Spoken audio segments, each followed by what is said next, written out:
Hello student, स्वागत है आपका मेरे YouTube channel SG science hub में। आज हम लोग क्लास 10th का प्रश्नवाली 1.1 करेंगे, जिसका पहला क्वेश्चन है निम्नलिखित संख्याओं का एचसीएफ ज्ञात करने के लिए यूक्लिड विभाजन एल्गोरिथम का प्रयोग कीजिए। निम्नलिखित संख्याओं का एचसीएफ ज्ञात करने के लिए यूक्लिड विभाजन एल्गोरिथम का प्रयोग कीजिए। क्या ज्ञात करना है? एचसीएफ ज्ञात करना है। तो हम लोग पहले भी पढ़ चुके हैं एचसीएफ ज्ञात करना भाग विधि से। 10th क्लास से नीचे वाले क्लासों में हम लोग एचसीएफ ज्ञात करना पढ़ चुके हैं। लगभग 6 क्लास में हम लोग पढ़े थे एचसीएफ भाग विधि से निकालना। लेकिन इसमें भी एचसीएफ निकालना है, लेकिन उसमें प्रयोग करना है यूक्लिड विभाजन एल्गोरिथम का। यूक्लिड विभाजन एल्गोरिथम का प्रयोग करके एचसीएफ ज्ञात करना है। तो पहले जानेंगे यूक्लिड विभाजन एल्गोरिथम क्या होता है। यूक्लिड विभाजन एल्गोरिथम एक भाग का नियम है, जिसे कोई भी संख्या को किसी भी संख्या से अगर भाग किया जाता है तो वो हमारा भागफल शेषफल सही है या नहीं है, उसकी जांच करने के लिए यूक्लिड विभाजन एल्गोरिथम का प्रयोग किया जाता है। तो यूक्लिड विभाजन एल्गोरिथम का प्रयोग भाग के लिए किया जाता है। वो भाग का एक नियम है। जैसे किसी भी संख्या में अगर भाग किया जाता है, जैसे पहली संख्या है हमारा 135 और 225। 135 और 225 यानी 135 से दूसरे 225 में भाग देंगे। 135 भाग 225 भाग देंगे। 135 से 225 काटेंगे तो 135 से कम 135, ठीक है। माइनस करेंगे तो हो जाएगा 90। 225 से 135 माइनस करेंगे तो हो जाएगा 90। अब देखिए, यह हो गया हमारा भाग। अब इसी भाग को जांच करने के लिए एक नियम का प्रयोग किया जाता है, जिसको बोला जाता है यूक्लिड विभाजन एल्गोरिथम। यूक्लिड विभाजन एल्गोरिथम, इसको यूक्लिड विभाजन एल्गोरिथम या यूक्लिड विभाजन प्रमेय कहा जाता है। प्रमेय, यूक्लिड विभाजन का प्रमेय। अब इससे जांच किया जाएगा कि यह हमारा भागफल जो है, जो हमारा भाग है, यह हमारा सही है या नहीं है। सबसे पहले जानेंगे इस विधि का नियम क्या होता है। तो इस विधि का नियम होता है कि भाज्य बराबर भाजक गुने भागफल। भाज्य बराबर भाजक गुने भागफल प्लस शेषफल। भाज्य बराबर भाजक गुने भागफल प्लस शेषफल, ठीक है। यानी भाज्य हमारा क्या है? 225। भाज्य हमारा 225 है। भाजक जिससे भाग दिया जाता है यानी हमारा 135, यह हमारा क्या है? भाजक। और भागफल, ठीक है, कोई संख्या कितने मर्त में कटता है, ठीक है, वो होता है हमारा भागफल होता है भागफल। और जो नीचे लास्ट में संख्या जो बचता है उसको बोलते हैं शेषफल, उसको बोलते हैं शेषफल। तो यूक्लिड विभाजन एल्गोरिथम के नियम से किसी भी भाग को, हमारा भाग सही है या नहीं है, उसकी जांच करने के लिए यहाँ पे यह नियम लगाया जाता है। जैसे भाज्य हमारा कितना है? 225। भाजक कितना है? 135। और भागफल कितना है? 1 प्लस शेषफल कितना है? 90। अब 225 यहाँ पे है। अगर 135 में 1 से गुना करके और 90 ऐड करने पर, 90 ऐड करने पर अगर 225 आ जाता है तो हमारा यह भाग क्या है? सही है। तो 135 गुने 1, तो 135 से कम 135 और प्लस 90 दोनों को जोड़ेंगे तो हो जाएगा 225। यानी यह भाग हमारा क्या है? सही है। यह भाग हमारा सही है। लेकिन हमको क्या निकालना है? इसी नियम से हमको एचसीएफ ज्ञात करना है। इसी नियम से हमको एचसीएफ ज्ञात करना है। जैसे बोला निम्नलिखित संख्याओं का एचसीएफ ज्ञात करने के लिए यूक्लिड विभाजन एल्गोरिथम का प्रयोग कीजिए। इसी नियम से हमको एलसीएम एचसीएफ निकालना है। तो पहले हम लोग एचसीएफ निकाल लेंगे भाग विधि से, जो सिर्फ हम लोग पहले निकालते थे। ठीक है, जैसे कि यहाँ पे कर लेंगे 135 से भाग देंगे 135 से भाग देंगे 225 में, 135 से भाग देंगे 225 में। ठीक है, तो एक मर्त में कटेगा 135 से कम 135, 135 से कम 135, और जब 225 में से 135 माइनस करेंगे तो ये हो जाएगा 90। फिर इसी 90 से जो शेषफल होता है, इस शेषफल से इस भाजक में, ये जो भाजक होता है इस भाजक में भाग दिया जाता है। तो इस 90 से इसमें भाग देंगे 90 से, तो 135 में भाग देंगे तो ये होगा 90 कम 90, फिर यह माइनस करेंगे तो हो जाएगा 45, 45 हो जाएगा। फिर 45 से हमारा जो शेषफल आया इसी से हम इस वाले भाजक में करेंगे। जैसे कि इस वाले भाजक से इस वाले शेषफल से इस वाले भाजक में किए, वैसे ही यह जो हमारा नया शेषफल आया है इससे हम इसमें करेंगे। फिर करेंगे 45 से 90 में, तो 45 से 90 कट जाएगा 2 मर्त में।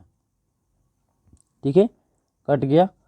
अब देखिए जो हमारा यह जिस संख्या से हमारा पूरी तरह कट जाता है, संख्या पूरी तरह भाग निकल जाता है, भागफल निकल जाता है पूरी तरह, शेषफल कुछ नहीं बचता है, शेषफल 0 बचता है जिस संख्या से कटने के बाद, वही संख्या हमारा हो जाता है एचसीएफ, वही संख्या हो जाता है हमारा एचसीएफ। तो एचसीएफ यहाँ पे क्या हो जाएगा 45। ठीक है, लेकिन इसी को हमको निकालना है यूक्लिड विभाजन एल्गोरिथम के नियम से। तो सभी संख्याओं को पहले ऐसे सॉल्व कर लेंगे, सॉल्व करने के बाद हम बारी बारी से इस नियम पे इसको बैठाते जाएंगे। जैसा कि हम लोग पहले बैठा लिए हैं 225 बराबर 135 गुने 1 प्लस 90, यानी 225 यानी भाज्य बराबर भाजक गुने भागफल, भाजक गुने भागफल प्लस शेषफल। इसका शेषफल क्या था, इस भाग का शेषफल क्या था 90। ठीक है, अब देखिए पहला स्टेप हमारा कंप्लीट है, फर्स्ट स्टेप यहाँ पे हो रहा है। ठीक है, दूसरा स्टेप हमारा यहाँ पे हो रहा है भाग का। यह हम आपको पहले ही बताएं, यह किस चीज़ का नियम है जी, यह भाग का नियम है। ठीक है, तो पहला स्टेप हमारा भाग का कंप्लीट हो गया। दूसरे स्टेप में देखिए, दूसरे स्टेप में यह हमारा भाज्य हो रहा है, 135 हमारा भाज्य हो रहा है। तो लिखेंगे 135, क्योंकि इसी को भाग दे रहे हैं तो ये हमारा भाज्य होगा। और किससे दे रहे हैं 90 से, यानी जो शेषफल था उसी से हम इसमें भाग दे रहे हैं, तो 90 हमारा हो जाएगा भाजक। और कितने मर्त में दे रहे हैं तो होगा हमारा 1, तो भागफल क्या उतना होगा 1। और जो शेषफल नीचे जो बचता है, यानी 135 में से 90 घटाए तो कितना भैया 45, तो यह हमारा हो गया शेषफल। ठीक है, यह हो गया दूसरा स्टेप। फिर तीसरे स्टेप में चलते हैं। इसमें भाग एचसीएफ जो निकला है 3 स्टेप में निकला है, 3 स्टेप में भाग हुआ है। ठीक है, तीसरे स्टेप में जैसे कि है 45, यानी जो शेषफल आया था नया 45 से इस वाले भाज्य में यानी 90 में भाग दिया गया है। तो भाज्य यहाँ पे क्या होगा हमारा, यहाँ पे जिसमें भाग दिया जाता है, यहाँ पे 90 में भाग दिया जा रहा है, तो हमारा भाज्य हो जाएगा 90, भागफल भाजक हो जाएगा जिससे हम भाग दे रहे हैं वो होगा हमारा 45, और भागफल जितना हमारा जितने मर्त में कटा है वो हो जाएगा हमारा भागफल, और नीचे जो बचा है वो हमारा हो जाएगा शेषफल। तो शेषफल कुछ नहीं बचा है तो नीचे क्या होगा 0। और देखिए जब हम ऐसे ही यह प्रक्रिया कर लेते हैं तो जो हमारा, देखिए इस नियम से हम बता दिए कि जो जिस संख्या से कटता है पूरी तरह वो हमारा क्या हो जाता है एचसीएफ हो जाता है। लेकिन इस नियम से जब हमारा शेषफल यहाँ पे 0 आ जाता है तो उस टाइम जो हमारा भाजक रहता है, उस टाइम जब शेषफल 0 आ जाता है तो उस टाइम जो भाजक होता है वही हमारा हो जाता है एचसीएफ। तो एचसीएफ कितना हो जाएगा 45। तो यह हो गया हमारा यूक्लिड विभाजन एल्गोरिथम से एचसीएफ ज्ञात करने का नियम। ठीक है, यह हो गया हमारा पहले जो प्रश्न वाली 1.1 था उसका पहला क्वेश्चन हम 135 और 225 को सॉल्व कर चुके हैं। अब चलते हैं दूसरे क्वेश्चन पे। दूसरा क्वेश्चन है 96 और 38,220, 196 और 38,220। अब इसको सॉल्व करेंगे तो इसको कैसे, तो 196 से 38,220 में पहले क्या करेंगे, भाग विधि से एचसीएफ निकालेंगे, इसका भाग विधि से एचसीएफ निकालेंगे। तो पहले 196 से 38,220 में भाग देंगे तो 196 एकम 196, तो 196 एकम 196, ठीक है। अब इसको इसमें से माइनस करेंगे तो यह 2 है, 2 से 6 जाएगा नहीं तो हासिल लेंगे, हो जाएगा 12, 12 में से 6 गया 6, बच गया 7, 7 में से 9 नहीं जाएगा, हासिल लेंगे, हो जाएगा 17, 17 में से 9 गया 8, 2 में से यह बच गया 2, 2 में से 1 गया 1, ठीक है। अब ऊपर से एक संख्या उतारेंगे 2, ठीक है, और फिर इससे भाग देंगे। तो हम 196 में 9 से मल्टीप्लाई करेंगे तो हमारा हो जाएगा 1764, 1700। क्वेश्चन है 196 और 38,220, 196 और 38,220। अब इसको सॉल्व करेंगे तो इसको कैसे, तो 196 से 38,220 में पहले क्या करेंगे, भाग विधि से एचसीएफ निकालेंगे, इसका भाग विधि से एचसीएफ निकालेंगे। तो पहले 196 से 38,220 में भाग देंगे तो 196 एकम 196, तो 196 एकम 196, ठीक है। अब इसको इसमें से माइनस करेंगे तो यह 2 है, 2 से 6 जाएगा नहीं तो हासिल लेंगे, हो जाएगा 12, 12 में से 6 गया 6, बच गया 7, 7 में से 9 नहीं जाएगा, हासिल लेंगे, हो जाएगा 17, 17 में से 9 गया 8, 2 में से यह बच गया 2, 2 में से 1 गया 1, ठीक है। अब ऊपर से एक संख्या उतारेंगे 2, ठीक है, और फिर इससे भाग देंगे। तो हम 196 में 9 से मल्टीप्लाई करेंगे तो हमारा हो जाएगा 1764, 1700,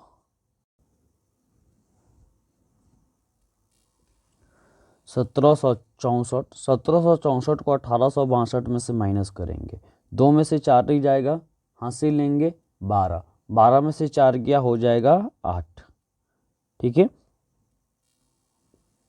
8। दूसरा बच्चा इसमें से हासिल ले दी तो यह बच्चा 5, 5 में से 6 नहीं जाएगा, हासिल लेंगे 15, 15 में से 6 गया 9, ठीक है। अब बच्चा यह 7, 7 से 7 नहीं जाएगा, कट जाएगा, 1 से 1 कट जाएगा, ठीक है। अब ऊपर से एक और संख्या बचा है 0, इसको उतारेंगे और फिर 96 में हम 5 से मल्टीप्लाई करेंगे, 96 में 196 में 5 से मल्टीप्लाई करेंगे तो 5 से करेंगे तो 5 6 जा 30, 5 9 जा 45, 45 3 कितना हो जाएगा 48, और 5 1 जा 5, 5 4 9, यानी 980। 196 में 5 से करेंगे तो कितना हो जाएगा 980, और यहाँ पे यह पूरी तरह कट जाएगा, यानी एक ही स्टेप में हमारा, ठीक है। ऊपर वाले क्वेश्चन में 3 स्टेप हुआ था, लेकिन इसमें एक ही स्टेप में हमारा क्वेश्चन सॉल्व हो गया, एक ही स्टेप में हमारा क्या हुआ, हमारा एचसीएफ निकल गया। तो यह जो हमारा भाजक होगा ये क्या हो जाएगा, हमारा एचसीएफ हो जाएगा। अब इसको हम सजाएंगे यूक्लिड विभाजन एल्गोरिथम के नियम से, तो लिखेंगे यूक्लिड विभाजन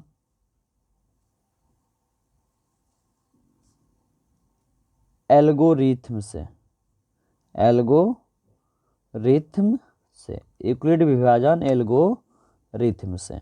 तो यूक्लिड विभाजन एल्गोरिथम क्या कहता है, भाज्य बराबर भाजक गुने भागफल प्लस शेषफल, भाज्य बराबर भागफल प्लस भाज्य बराबर भाजक गुने भागफल प्लस शेषफल। तो भाज्य हमारा क्या है, जो फर्स्ट स्टेप हुआ है, एक ही स्टेप हुआ है, इसमें भाज्य क्या है 38,220, 38,220 इक्वल टू भाजक कितना है, भाजक यानी जिससे भाग दिया गया है 196 गुने भागफल कितना है 195 और प्लस शेषफल कितना है, कुछ नहीं बचा है तो 0। और जिस स्टेप में हमारा शेषफल 0 आ जाता है तो उस स्टेप का जो हमारा भाजक होता है यह हो जाता है हमारा HCF। क्या, HCF। ठीक है, यहाँ पे हमारा एक जो हमारा HCF निकालने का प्रोसेस था हमारा एक ही भाग के स्टेप में कंप्लीट हो गया। अब हम तीसरा क्वेश्चन सॉल्व करेंगे। तीसरा क्वेश्चन है 867 और 255। देखिए इस क्वेश्चन में पहले बड़ा संख्या दिया है और बाद में छोटा क्वेश्चन दिया है। तो हमको इस क्वेश्चन में यह मतलब नहीं रखना है कि कब बड़ा दिया और कब छोटा क्वेश्चन दिया है। हमको सिर्फ यह करना है, यह देखना है कि छोटे संख्या से बड़े संख्या में हमको भाग करना है। तो 255 से अगर हम 867 में भाग देते हैं तो 255 में अगर 3 से मल्टीप्लाई करेंगे तो हो जाएगा 765 और 867 में जब 765 माइनस करेंगे तो होगा 102। जैसे पहले क्वेश्चन में किए थे कि जो हमारा शेषफल आया था उससे हम भाजक में भाग दिए थे, सेम उसी प्रकार 102 से हम क्या करेंगे 255 में भाग देंगे। तो 102 में हम 2 से गुना करेंगे तो हो जाएगा 204, माइनस करेंगे तो हो जाएगा 51, माइनस करेंगे तो हो जाएगा 51 और फिर 51 से 102 में हम भाग देंगे जिससे कि 51 से 102 दो मर्त में कट जाएगा और पूरी विभाजित हो जाएगा 51 से 102। अब यहाँ पे लिखेंगे पिछले नियम के अनुसार, पिछले क्वेश्चन में जैसे सॉल्व किए थे उसी के अनुसार यूक्लिड नियम यूक्लिड विभाजन एल्गोरिथम से, यूक्लिड विभाजन एल्गोरिथम से। तो विभाजन एल्गोरिथम क्या कहता है, भाज्य बराबर भाजक गुने भागफल प्लस शेषफल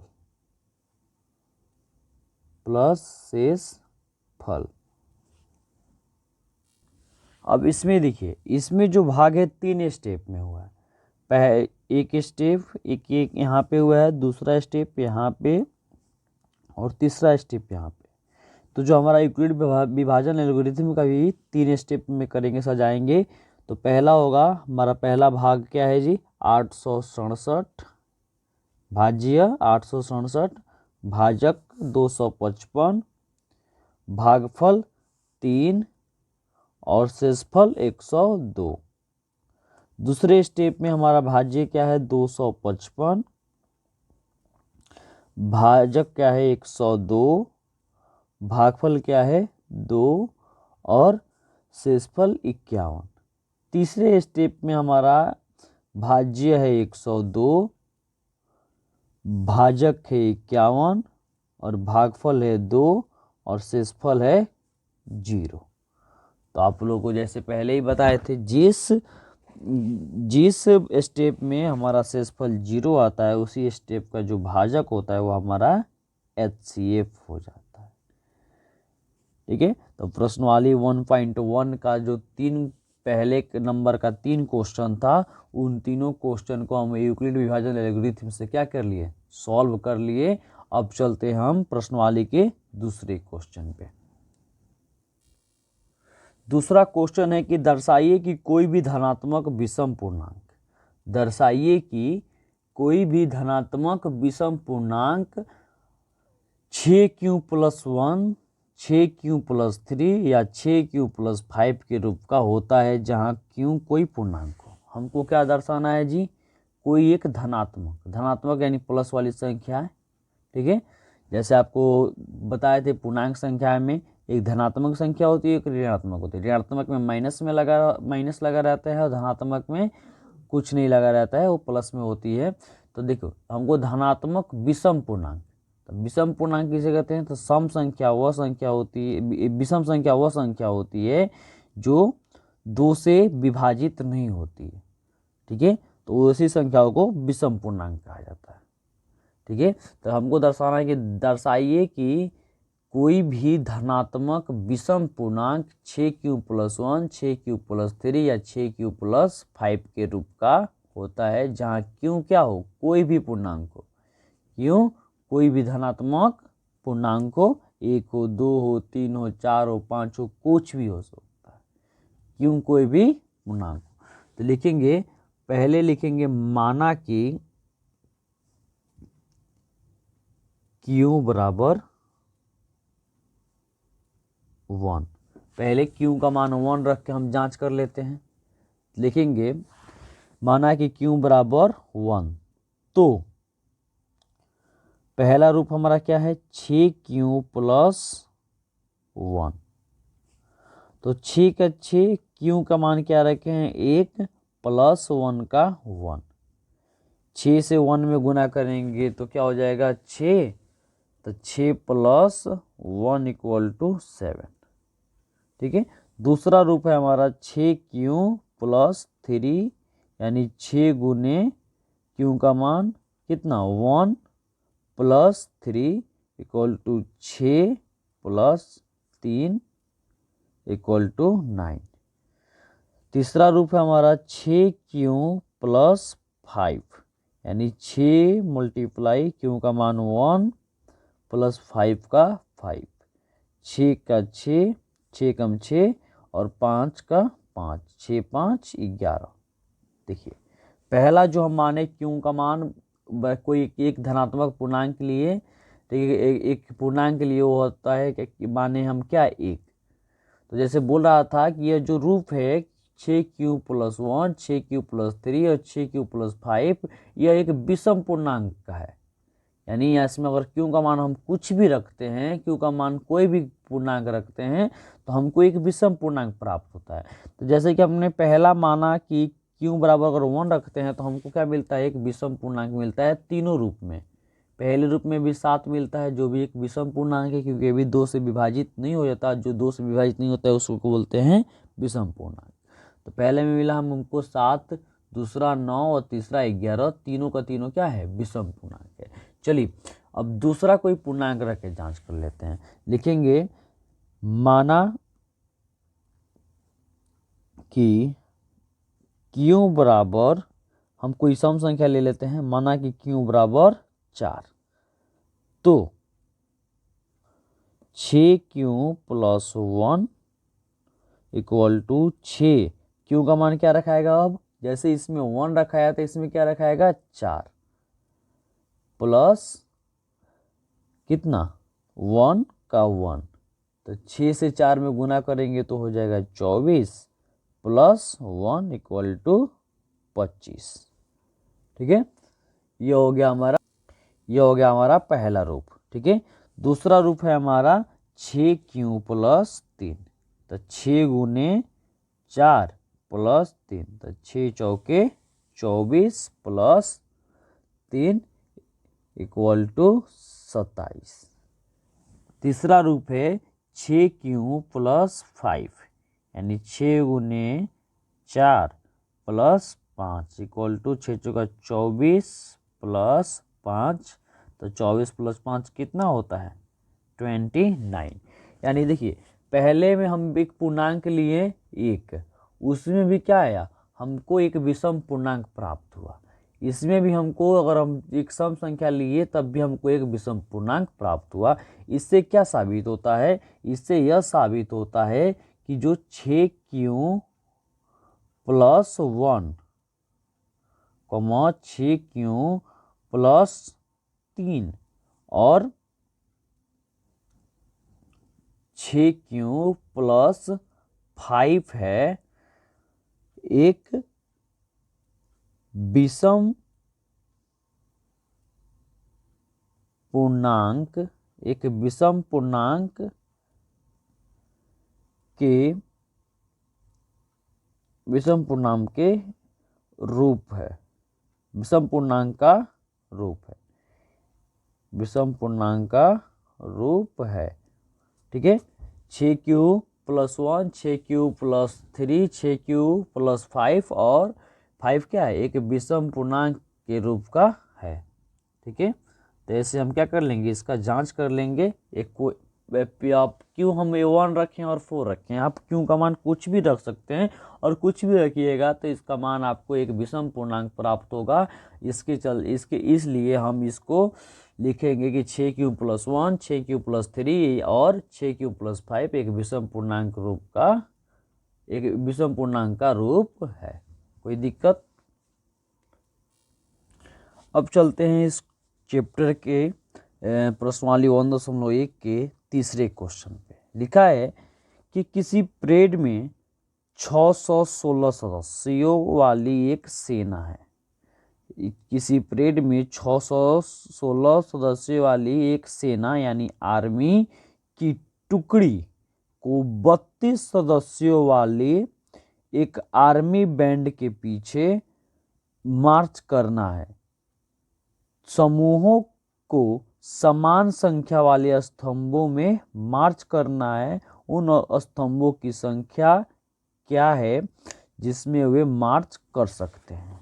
यानी देखिए 616 सदस्यों वाली एक सेना है, सेना की एक टुकड़ी है, ठीक है, उसको 32 सदस्यों वाले बैंड के पीछे क्या करना है, मार्च करना है। ठीक है, तो 32 सदस्यों वाली बैंड के पीछे क्या करना है, मार्च यानी खड़े करना है। तो बोल रहा है कि जो खड़ा करेंगे उस जो स्तंभ बनेगा उस स्तंभों की संख्या क्या होगी। तो देखिए हम 32 और 616 32 और 616 का क्या करेंगे, हम HCF ज्ञात करेंगे और जो हमारा HCF आएगा वही हमारी स्तंभों की अधिकतम संख्या हो जाएगी। तो लिखेंगे 32 से क्या करेंगे, 616 में भाग देंगे। तो 616 में भाग देंगे 32 एकम 32, ठीक है, 32 एकम 32 माइनस करेंगे तो ये हो जाएगा, माइनस करेंगे तो 11 में से 2 गया 9, अब बच्चा 5 में से 3 गया तो 2, ठीक है, 229। अब 6 यहाँ पे उतारेंगे, ठीक है, संख्या उतरेगा 6, अब हो गया 296। अब फिर इसमें भाग करेंगे तो अब क्या करेंगे, फिर 32 में 9 से हम मल्टीप्लाई करेंगे तो 9 दूना 18 और 9 3 27, 27 1 28, ठीक है। तो 6 में से 8 नहीं जाएगा तो हासिल लेंगे, 16 में से 8 गया 8, ठीक है, यह बचा 8, 8 से 8 नहीं जाएगा कट जाएगा, 2 से 2 कट जाएगा, बच गया 8। फिर उसी प्रकार जैसे हम लोग पहला क्वेश्चन सॉल्व किए थे उसी प्रकार फिर हम 8 से क्या करेंगे, 32 में डिवाइड करेंगे, 32 में क्या करेंगे, भाग करेंगे। तो 8 से हमारा 32 यानी 32 कटेगा 4 मर्त में कट जाएगा। और कटने के बाद इसको फिर यूक्लिड विभाजन एल्गोरिथम से सजा लेंगे, लिखेंगे यूक्लिड विभाजन एल्गोरिथम से, यूक्लिड विभाजन एल्गोरिथम से, ठीक है, यूक्लिड विभाजन एल्गोरिथम से, ठीक है। तो इसके अनुसार क्या हो जाएगा, भाज्य बराबर भाजक गुने भागफल प्लस शेषफल, ठीक है। तो इसमें 2 स्टेप में काम हुआ है, पहला स्टेप यहाँ, दूसरा स्टेप यहाँ। तो भाज्य पहले स्टेप में क्या है 616 और भाजक क्या है 32, ठीक है, और भागफल है हमारा 19 यानी 19 और शेषफल हमारा है 8। शेषफल यहाँ पे आया, शेषफल हमारा कितना है 8, ठीक है।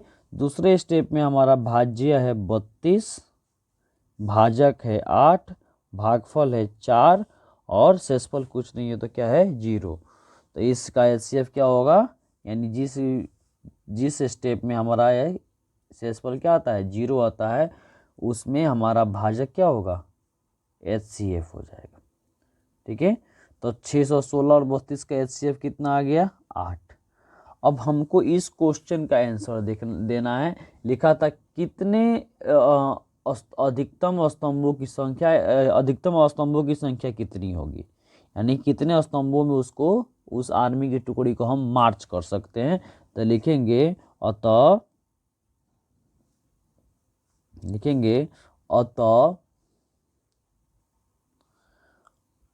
स्तंभों की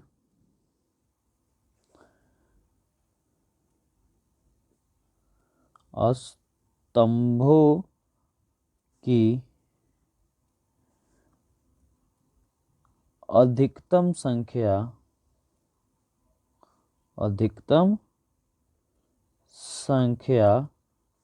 बराबर 8। स्तंभों की अधिकतम संख्या बराबर 8। ठीक है, आज के वीडियो में बस इतना ही। अगले वीडियो में हम 1.2 करेंगे, प्रश्नवाली 1.2 करेंगे। आप लोगों के लिए एक सूचना है, आप लोगों के लिए यह सूचना है कि आप लोगों जैसे हर रोज़ जैसे वीडियो अपलोड किया जाता है, आप लोगों का हर रोज़ वीडियो अपलोड शाम की 4 बजे किया जाएगा। ठीक है, आप लोग को वीडियो अगर अच्छा लगा हो तो वीडियो को लाइक करें, चैनल को सब्सक्राइब करें और ज़्यादा से ज़्यादा बच्चों के साथ इस चैनल को, इस वीडियो को शेयर करें और हमारा मनोबल बढ़ाएं।